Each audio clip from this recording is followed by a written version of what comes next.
Greetings and welcome back to Becoming Undone is the podcast for those who dare bravely, risk mightily, and grow relentlessly. Join me, Toby Brooks, as I invite a new guest each week as we examine how high achievers can transform from falling apart to falling into place. Really excited this week. Former student who's become a good friend. Look forward to random text messages from Phil Milan. Phil's joining us from a hotel in Atlanta today. Is that correct?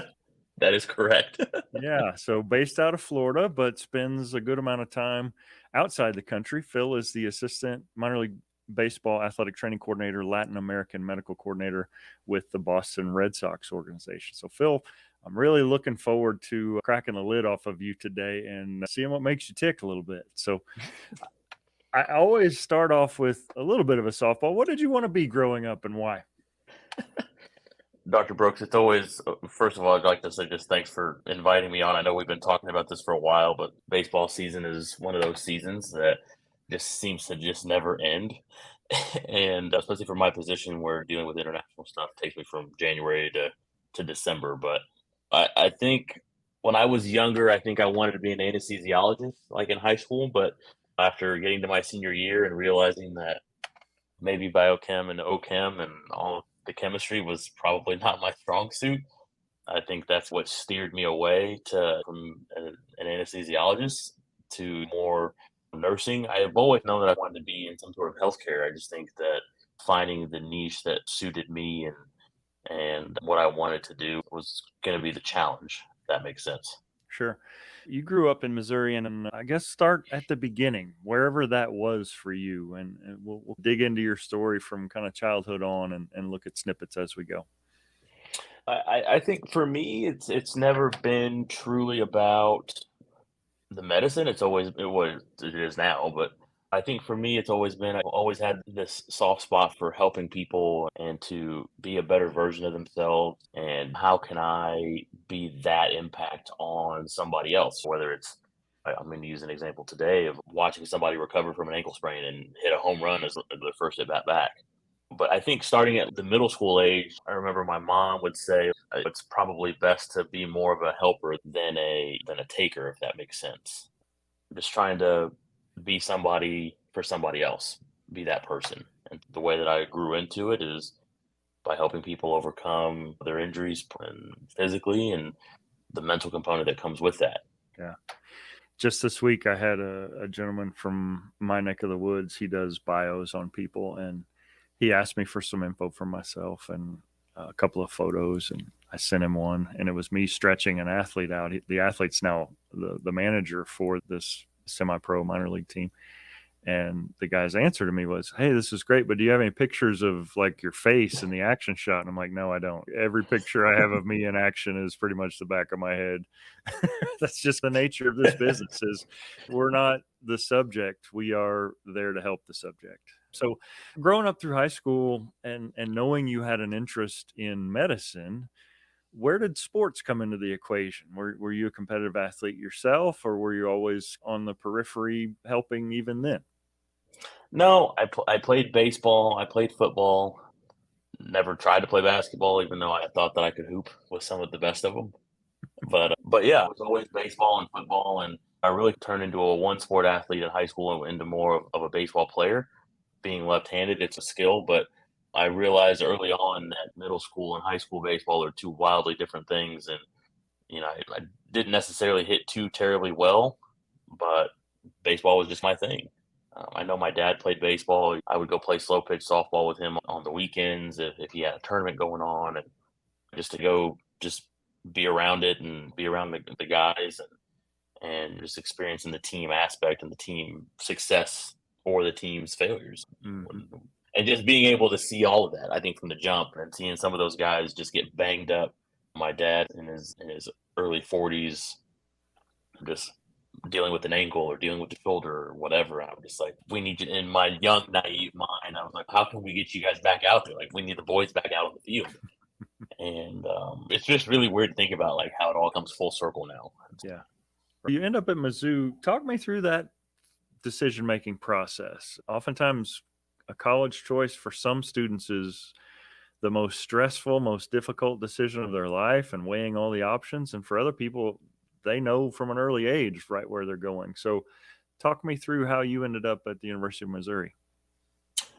So, funny story. I'm a first generation college student. My mom graduated from her university, Baker University in Kansas, my junior year of college.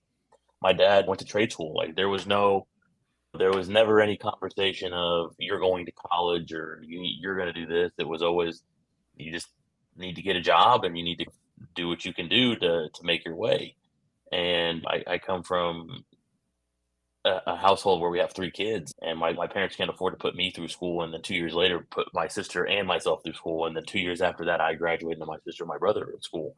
And I decided that I'm just like, well, I'm going to do it like everybody else does it. Everybody else is talking about we're going to just do student loans and whatever. And back then, that was when the height of the student loan, I would call it epidemic, was at its most rampant. And I just decided to say, everybody else is going here. Let's just go.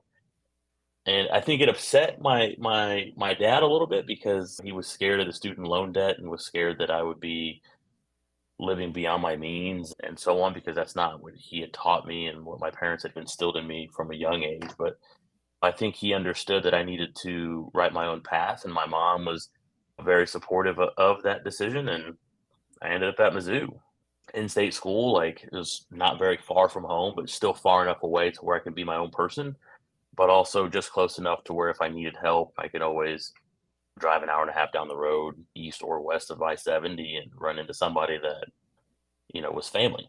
And so that's ultimately how I ended up at Mizzou.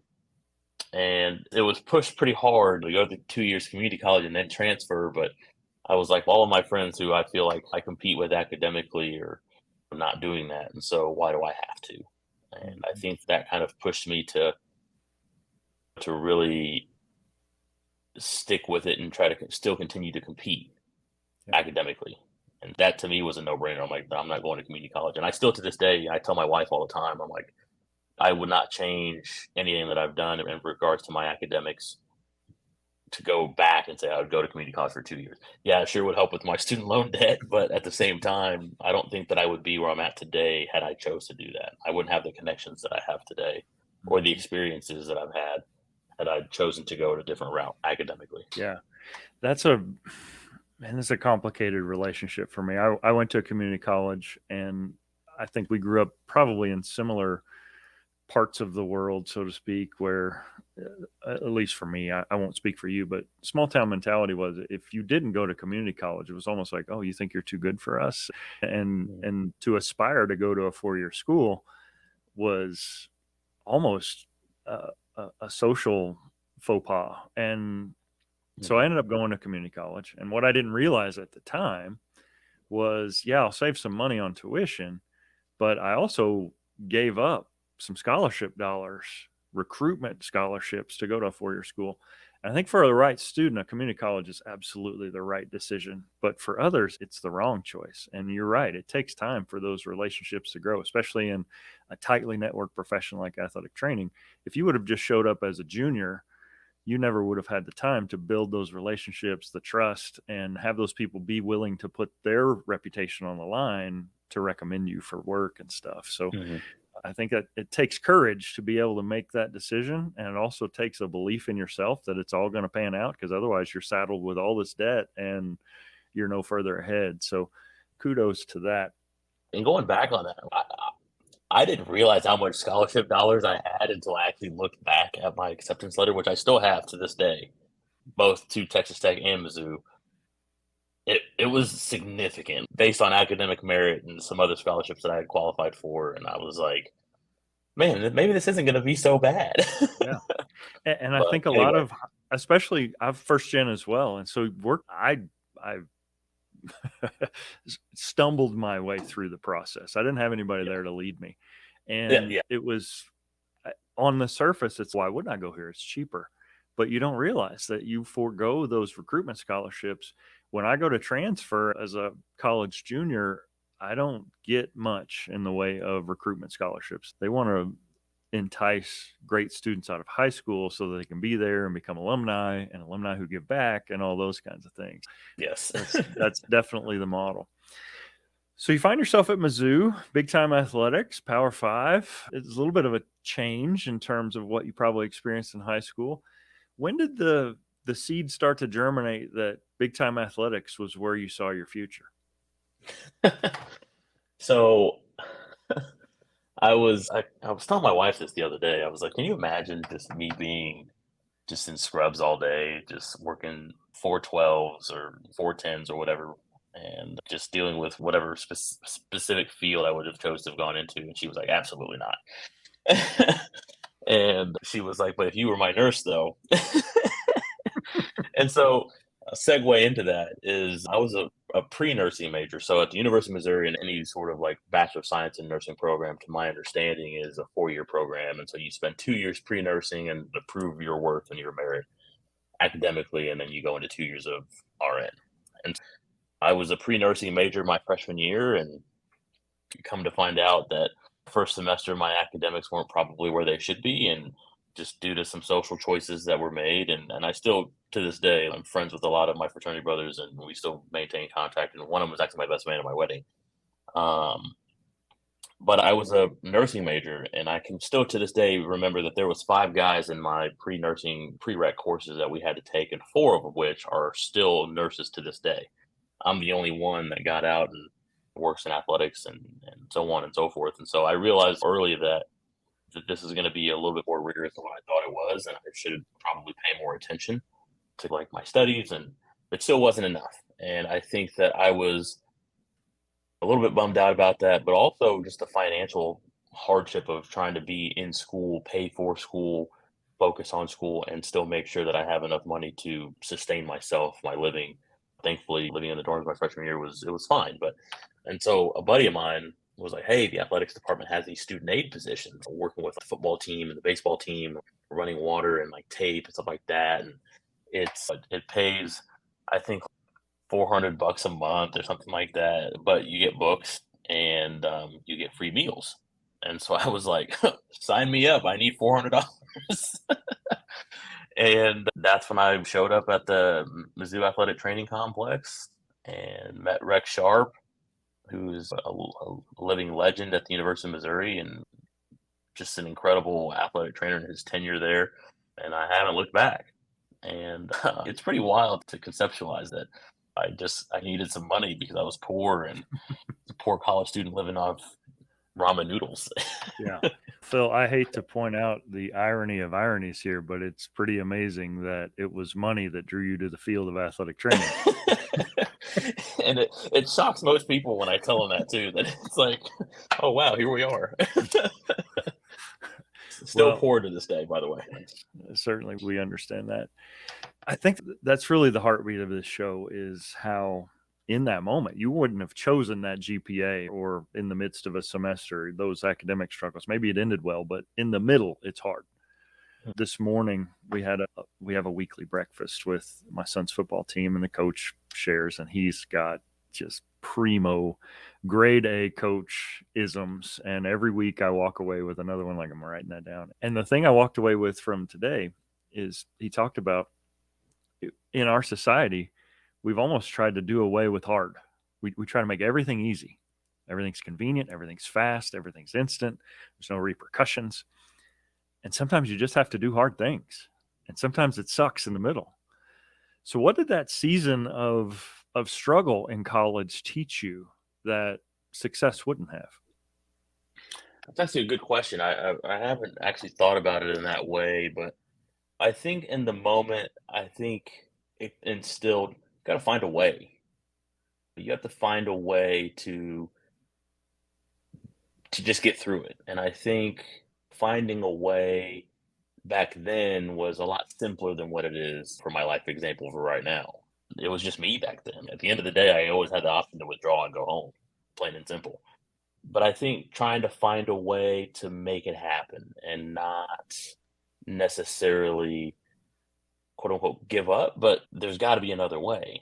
There's got to be something else out there that I can still go to school for, that is going to, but also give me some sort of money to be able to sustain myself and to sustain me staying there. And so whether that's working additional camps or whether that's trying to save up meal swipes, so that we call them swipes back in the day, so that way we could eat, and trying to save up as much money as you possibly could to get you into that down payment on, or not down payment, but security deposit on an apartment, for example, for sophomore year, and then trying to stay just enough ahead to where you can figure it out. But I think just that was like the first true, all right, we need to find a solution. We need to find a solution fast. And that, to me, working for the athletics department was my solution. And it worked out. Yeah, you know. sure. So you're closing in on the end and realizing that athletic training is an option, looking at grad school. What was your thought process in leaving Mizzou and going to that next step in your life? It's another great story. Ultimately, I realized real fast that Mizzou didn't have the accreditation that they needed to be able to allow me to sit for the board of certification exam. I had taken a number of courses that were first year courses in the MAT program that weren't as graduate level strenuous, if that makes sense. And I'd taken 2 visits to the University of Arkansas. The University of Arkansas was where we had sent all of our top students that were really aspiring to be athletic trainers. And I'd taken 2 campus visits down there, and I was like, this is going to be it. This is the place. Arkansas baseball is a top tier program. Arkansas is a great athletic training program from what I've been reading online. Don't have to take the GRE. And ultimately what happened was I didn't get in. And this was another, you got to figure out, you got to find a way. So I was looking at out of state schools, and do I have to take the GRE? I was scheduling time to take the GRE, and I found Texas Tech, and I was like, oh, I don't have to take the GRE. We had some connections with Texas Tech in regards to Casey Harrison, who was the athletic trainer at the time, for number 2 for football at Mizzou, and he raved about Lubbock and raved about Texas Tech's athletics and staying within the conference of the Big 12. That was before the transition from Missouri to the SEC, but trying to find a way to get into a good program at a bigger school that was going to continue to help foster working upper level athletics and working in higher level athletes. And you interviewed me and you said, all right, we'll take you.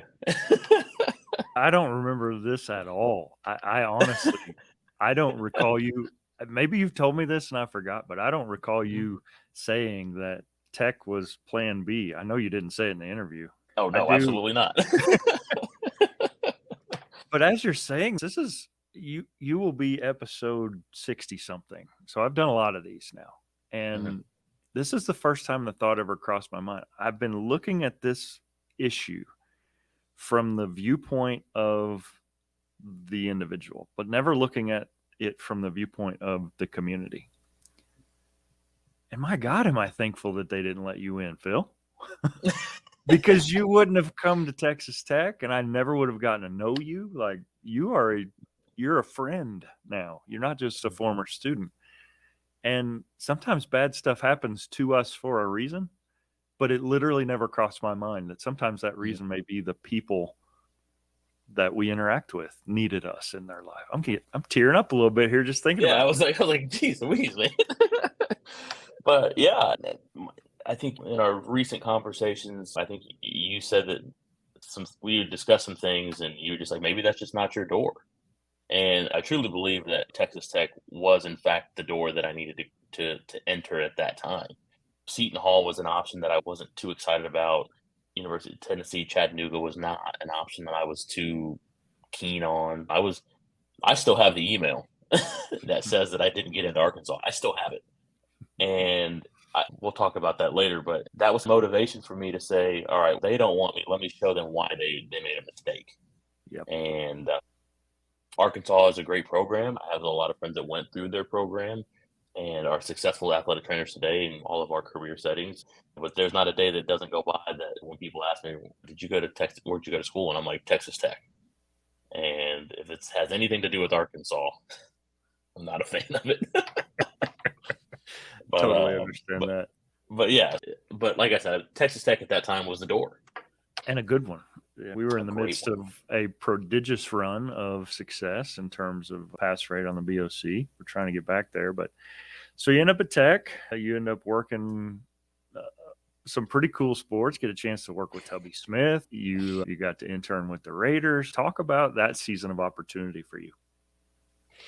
Doing the research on the program at the time, that I had known that there was several individuals that were scattered across upper level athletics, whether it was Power 5 D1 or the NFL or MLB or what have you. And I was very comfortable with saying that this was going to be okay. And yeah, I got to work with a living legend of a basketball coach in Tubby Smith, and being able to learn from Chris Williams, who's now the men's basketball athletic trainer at the University of Michigan, being able to learn from Drew Krieger, who's now one of the athletic trainers with the Arizona Cardinals. And fortunately and unfortunately for me, I didn't get to work baseball because I was told that I had too much baseball in my undergrad resume, Dr. Brooks. And it opened up more doors than I thought it would. And working for the Raiders was, for me, a way to redeem myself after my subpar experience with the Kansas City Chiefs. 99% of it self-inflicted. But again, just trying to find a way to, one, redefine yourself and change the perception and change the perspective, but also gain that experience and put yourself out there to be a sponge. And I think working for Tubby, you got an understanding for this is the old school like way of doing things, and how can we navigate that and blend communication styles and technologies and theories and all of that into a way that he's going to be able to understand and support. Football was coming up, and Patrick Mahomes was not the quarterback at the time. He was our third string quarterback, but trying to see how we could get back into Texas Tech glory in regards to football. And baseball was on the come up at that time as well, doing extremely well. And I think just a lot of those experiences were trying to find a way, right? Find a way to build better communication bridges, find a way to reimagine yourself in this career field. And how can we go about doing that one relationship at a time? And then lastly, just trying to just absorb as much knowledge as you can from all of these people that have been there and done that and have worked their way up from a situation similar to yours to get to where they are now. And that to me is them finding a way and showing resiliency, and being able to attempt to mirror that is still something that's ingrained in me to be who I am today. Yeah.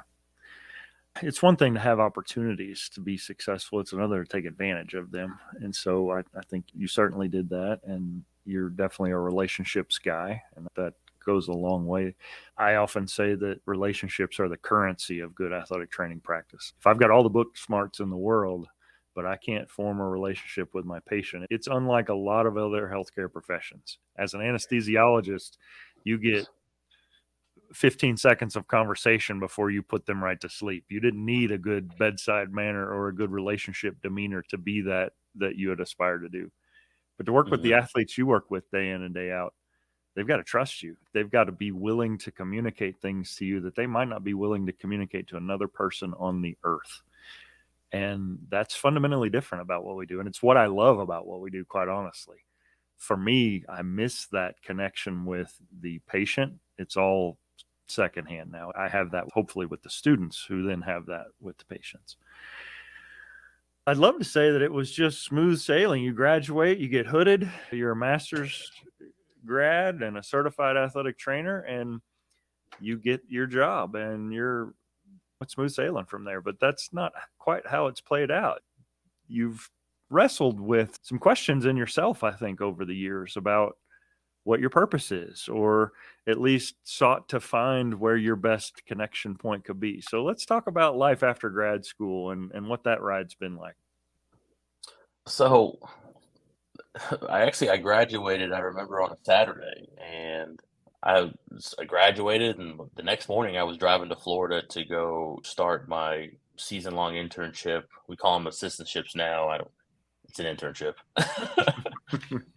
with the Boston Red Sox, based out of Fort Myers, and they were thrilled to have somebody with professional experience that had worked with upper level athletes and could figure out a way to comport themselves professionally, but also be keen on picking up some very upper level clinical traits and so on and so forth. And yeah, so I started with the Red Sox as a season long intern that the May of graduation, and then an opportunity presented itself with with the St. Louis Cardinals, with the Texas Rangers, and then ultimately with the Boston Red Sox. And I felt as though that the Red Sox gave me my start. Let's just stay loyal to the club. And yeah, and so my first year full time, like I was able to work in the Dominican. I was able to work with a, a vast amount of, you know, baseball players that were top tier talent and super high prospects, and very fortunate for that. And my first year full time with the Boston Red Sox, we won our first minor league championship, and what a ride that was. I remember I was talking about this last night with one of our former players who was with me back then and now is in AAA and is a big league depth guy. We were unstoppable. Like, we were unstoppable. Yeah, we've had minor setbacks, but we found a way to bounce back. And I think that's the theme of kind of my career and then so on, has been just finding a way. And I was very fortunate to get the blessing to go work winter ball with Ozzie Guillen as my manager down in Venezuela, and going from such a high level of success with my minor league team and expecting to do the same just due to the sheer caliber of athlete that we were dealing with in winter ball. Didn't pan out that way, and we were the worst team and just couldn't prevent all the injuries and just didn't understand and have a concept for what it truly was. And I think the time between the championship run to winter ball to my first or my second season full time, I think a lot of it was burnout based. That was self inflicted. And I say self inflicted because I didn't ask for the time down, nor did I even think that asking for time down was appropriate, because as athletic trainers, we all know that we always have to be on. And I think what we're all starting to realize is we don't. And ultimately, I took a step back and needed to recharge. And I resigned my position from the Red Sox and, took a job back in Texas where I was going to make comparable money and could really find a way to recharge. And I thank God every day, because at the end of the day, had I not done that, I probably wouldn't have met my wife, who I'm really super thankful for, and more than she probably knows, just because I was in a very dark place. I was in a dark place because I felt as though I had thrown my career away. I felt as though I was being soft about mental health, and I was being soft about not sticking with it and sticking through it, and worked out of high school and couldn't stand it just because it wasn't true athletic training in my opinion. It was just different from what I've known, different from what I've ever experienced before. A whole different animal. I know for me, when I Yeah. jumped out of arena ball, so for me, it was like, that's the trajectory. I want to work NFL. I want to work D1, whatever. And when I finally gave up on that, at least in that moment, man, I felt like such a failure. Like I had just resigned. Everything I worked for, I just threw away. And I went and worked at a tire plant. I was a fitness and wellness coordinator at a tire plant. And I want to zoom in on what you said there, because that's no disrespect to our colleagues that work in the high school level. It's not saying it's not real athletic training. It's saying for Not at you, all. no, and I know your heart, but I want to make sure I make this point because Dustin Emery's listening right now. But the point is, we all feel that call, that pull toward something. And for you, it was professional sport. And to feel like you cashed in your chips, you touched on it. There's a mental health component to this. You're a man. You're a man of color. There are so many social things working against you being vulnerable, you being willing to take care of yourself, to put yourself first. And that just piles on. You can't talk about that to anybody, because to Mhm. talk about it is to admit it and to, hey, let's pull my weakness right out in the middle of the room so we can all stare at it for a little bit. Yep. So, what was that like when you handed your key in or shut the light to your office off for the last time, you thought, as a member of the Boston Red Sox organization. What was that day like for you? I get super emotional talking about it because similar feelings and fears are currently present, right?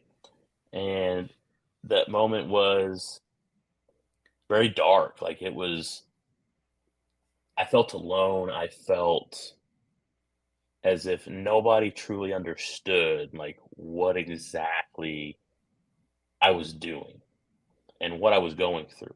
Because at the end of the day, none of my classmates, none of my family, like really truly understood exactly what I was going through because they weren't there, they didn't experience it. And I think what really hammered down and doubled down that sense of aloneness and that sense of mediocrity and sensitivity, I think was because they had won the World Series that year. And everybody that had done what they were supposed to do and contributed to that team, whether it was getting your guys healthy enough so we can trade them away, getting your guys to the next level to keep pushing everybody up the chain, having been that rehab stop was you contributed. Like we all contributed to that team's success. And I felt as though I wasn't contributing. I wasn't doing what I'd signed the piece of paper that said that I was willing to do.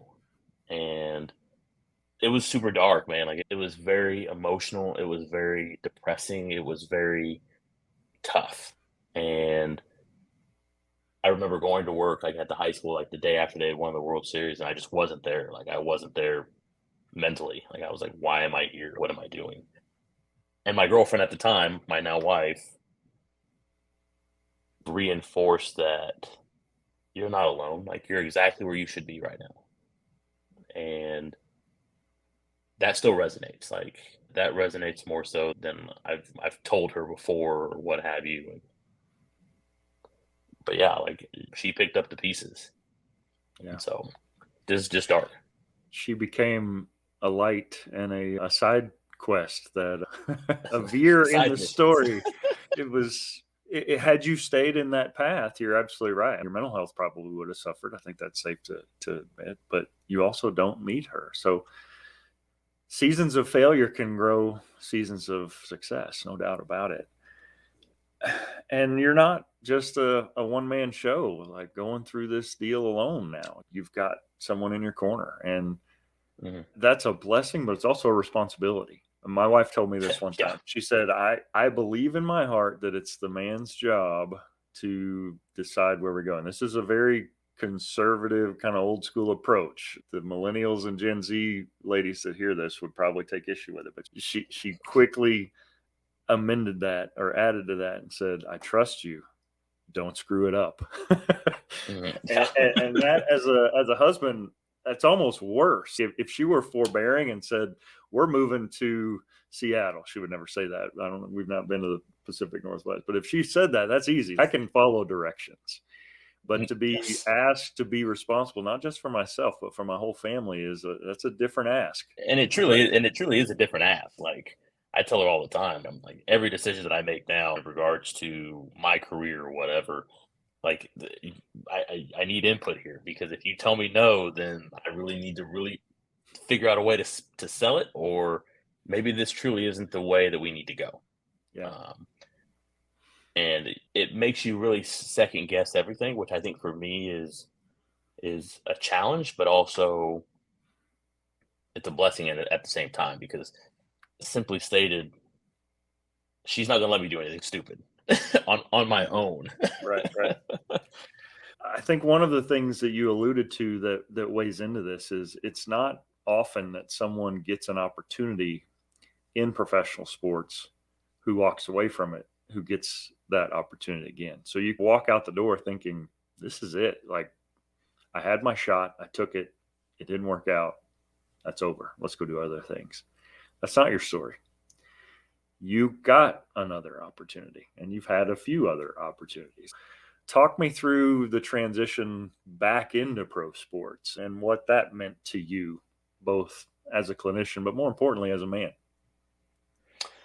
I was working for the Air Force and as a defense department contractor, and that was awesome. I had a great time. However, it wasn't financially viable. It was just wasn't. And I felt as though I wasn't growing as a professional, as a clinician, as a leader. I wasn't growing, and I felt as though, what's the next step? So I ended up getting married. Our wedding was awesome, and a week later, the Boston Red Sox called.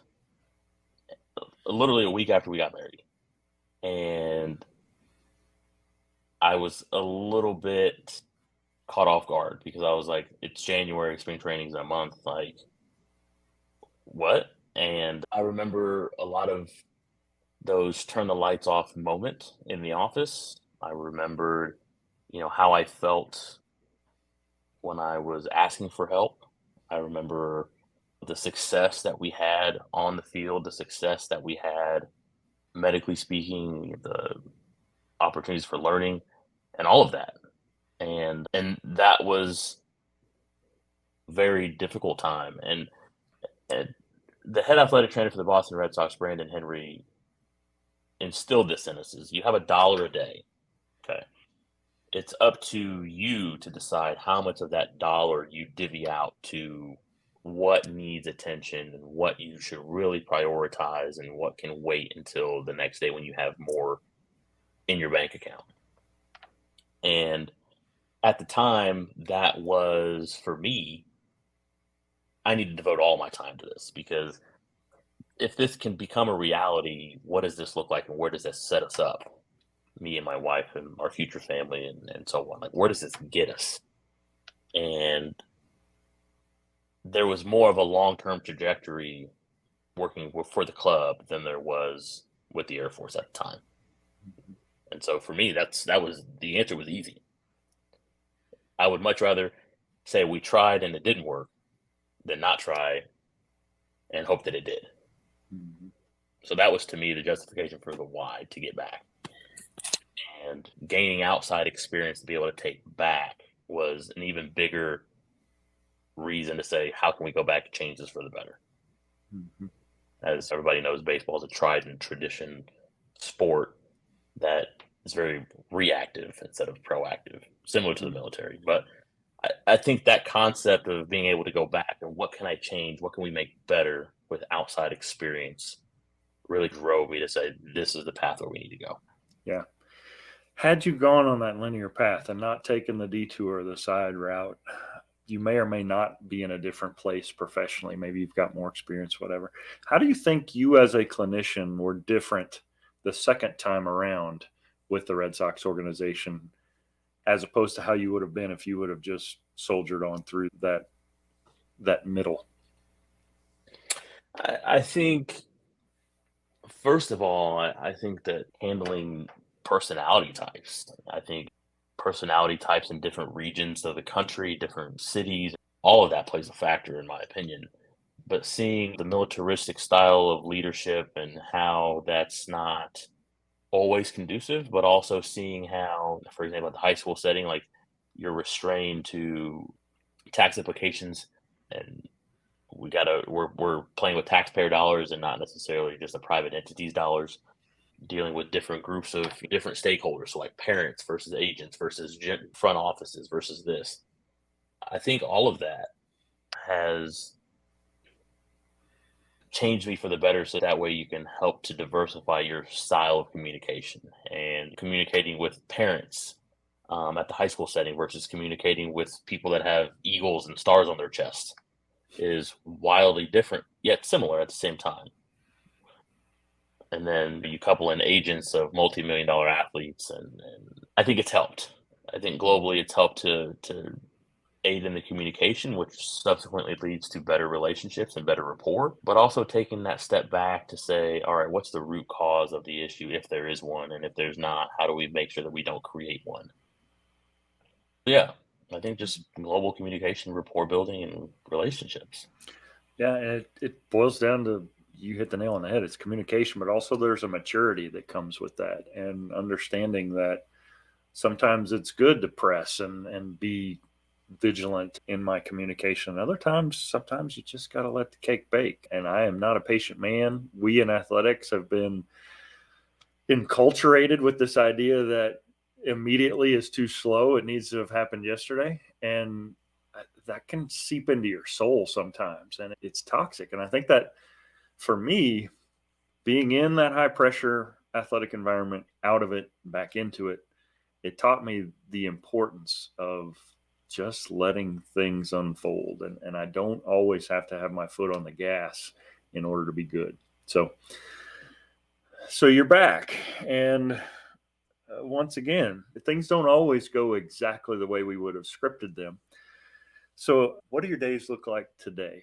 And maybe I need to preface that. It's September 8th. So your day today is going to look vastly different 5 months from now. But what's the life of a minor league baseball athletic trainer look like? The life of a minor league athletic trainer in pro baseball it's not what it used to be. We were having conversations about this last night with some of the guys that have been here before I was here on my first tour of duty. We would go 17, 18, 20 days straight with no off day. We would be here for 3, there for 4, home for 7, back on the road for 7 to 10 days, and then have an off day. Now you're in one city for 5 days with an off day on Monday. 99% of the time used as a travel day.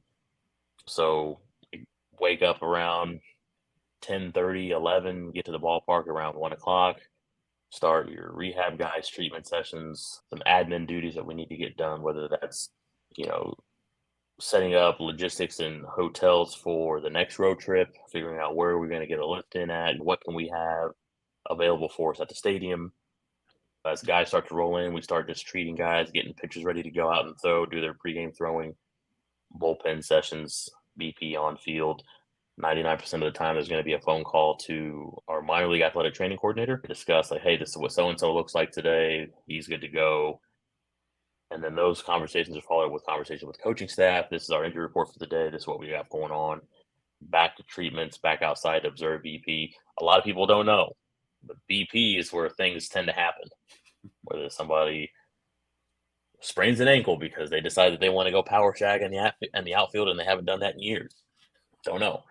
Or somebody takes the baseball to the face. You just never know. And so covering BP, doing all that, back inside for getting the starting pitcher ready to go, and it's game time. We're playing and just hoping that I don't have to step out on the field. Yeah, exactly. Post-game, it's relatively simple. Some quick post-game treatments. Anything popped off? No. Notes. Gone by 11. Do it all over again the next day. Did you hear that, students? Phil said notes. He does notes at the end of the day. I do write notes. Some of them are rather extensive. But also, my job is different. I'm the assistant coordinator, so I'm the minor league number 2. So I specifically oversee Florida and the Dominican. Those days start earlier. And my athletic trainer that I supervise down in the Dominican will call and say, hey, this is what we got going on with so-and-so today. I relay that information to my coordinator as well as the front office. And so same thing with Florida things and happenings is tends to how it should work, how it presents. But for example, like I'm here today in Atlanta because our AAA club is here playing the AAA affiliate for the Atlanta Braves. And one of our staff athletic trainers is out and they need somebody to come cover. So I'm here. We just signed a couple guys 2 days ago. And so trying to build a relationship, build a rapport, integrate them into our organizational programming is always nice, especially when they can build that rapport with some of our staff as well, so that they can see that it's not just one guy, it's multiple people that you'll be in. And so my job is to, at the end of the day, make sure that all of our systems are running smoothly. Yeah. Go where I'm told. Yeah, there's a fair amount of that. The real critical piece of this show, I think, is redefining our relationship with failure. So often we run from failure. Nobody wants to fail. How would you describe your relationship with failure at this point in your life? The role of failure plays a big role. I think that sense of failure is never one that one should want to endure or whatever, but at the same time, it's something that is very necessary. I think it's super necessary to fail. I think it's super necessary to constantly have that understanding of this can go south and this can go south fast. But I also think that it's healthy to have that in your mind, but also understand that what can we do to minimize it and the sting of the fail? What can we do to maximize the next step post fail and to really take advantage of that? And I think it's a tough concept to really wrap your head around, but failure is going to happen. It's just a matter of how often are we going to allow it to happen, and are we going to sit there and dwell on the failure itself? And I take pride in saying that since being in my role now, that the same mistakes, in my opinion, haven't been made twice because you learn the first time. And I firmly believe that sometimes it's okay to take a step back so we can continue to move forward. Yeah, I think you're spot on. It's hard to see in the moment, but the most skill, I'm not a climber, but I've seen several documentaries where they talk about sometimes the best path is not straight up. You need to sometimes work down the mountain to find the way up. And I Mm-hmm. think for us, we're dealing, and I won't put myself in your shoes, but you're dealing with athletes who are in the midst of a very fine window of their life in which they can be highly successful. And that window's closing every day. And they are in the midst of a setback. They didn't pick that injury, that hamstring strain, that ankle sprain, that shoulder surgery. And helping them navigate this relationship with failure, that's important for you to show mastery of as a man. But it's also important for you to be able to imbue that into the people who are counting on you to help deliver them out of this season of failure. And there's a trust that has to be built there. I had a conversation with a pitcher yesterday. I said, "This is the first time that you've thrown a complete season without injury, and you've jumped 3 levels in 1 season, which is not very common. It's okay to know that the volume you're not used to the volume, right? But let's look back on the global body of work before we start navigating down a path of, it's done, my season's done." Technically, yeah, your season might be done. We have 2 weeks left. Is it worth really trying to push and then we cause an injury, and then now you're not ready to go for spring training? Now you're down in Fort Myers, grinding it out with us doing rehab. Or is it better to just say, let's keep it low, we'll simmer now, we'll rest, and then we'll come back ready to go because now we've seen it. I think we have to look at the global body of work instead of just being in our own little mindset in these blinders. And that to me was just a recycle of stuff that I've went through an experience as well as currently going through. Like, how can I pass the blinders? Yeah. So, And isn't it easy to see that for other people, but so hard for us to recognize in yes. ourselves? Like the part of the growth cycle, and it's a cycle, it's circular. But if we don't close it with the reflection, it stops being a cycle. I just grew and I didn't learn from it. And I grow and I didn't learn from it. But it's the reflection piece that allows us to figure out, oh, that's what like you said, it's one thing to fail. It's another to make the same mistake multiple times. That's Mhm. when I, as a leader, get upset. People aren't listening to me. Maybe my communication's off, whatever. But if you're really focused on growth, absolutely fail. Failure means you're trying new things. Don't continue to do the same thing wrong. Yeah. But we got to reflect on our practice, and we're our worst enemy. We work long hours and irregular schedules, so we don't take a lot of time to reflect, but it's a critical thing. Well, I want to land this plane. We got 2 questions left for you. I love music and the emotions that they can frequently represent. If we were watching a montage of your life, what song would be playing in the background? Oh man, that's tough.